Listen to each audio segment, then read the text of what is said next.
A Travis County judge lashed out at lawyers for Camp Mystic today for pulling a midnight maneuver hours before a scheduled hearing. Today, the court was supposed to consider whether the wrongful death lawsuits tied to the deaths of 25 young campers and 2 counselors could be compelled into private arbitration or remain in open court. Now, those girls, along with Camp Mystic's director, died in last July's flash floods. As KVUE's Daniel Perot shows us, the judge warned the move by Camp Mystic's legal team could be grounds for sanctions.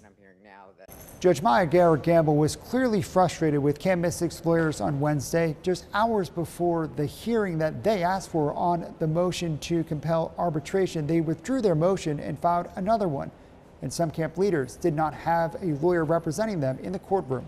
Lawyers for the families who lost loved ones argued that Camp Mystic's attorneys waived their right to try and compel arbitration, which would take this whole process behind closed doors. After the judge said they only could withdraw their motion if both parties agreed, lawyers for the families say in order for them to allow Camp Mystic's lawyers to withdraw the motion, they had to do so with prejudice, which means they can't file that same motion again. And by withdrawing the motion last night, lawyers for the families argue Camp Mystic's legal team implicitly agreed to their demands to not file again. This has been a long, protracted effort by the Eastlands and Camp Mystic to try to keep beating our parents into submission with bad tactics and trial by ambush and trial by combat, and we're going to raise some issues with the court around that. Camp Mystic's lawyers pushed back on that in court and say there was nothing wrong with them filing their amended motion for arbitration, saying they had nothing in writing about any kind of agreement. We have not accepted their proposal via email. There's no email agreement, there's no signed agreement, there's no Rule 11 agreement. There's nothing here that suggests there is any agreement, and simply declaring on one side, if you do this, the consequence will be that.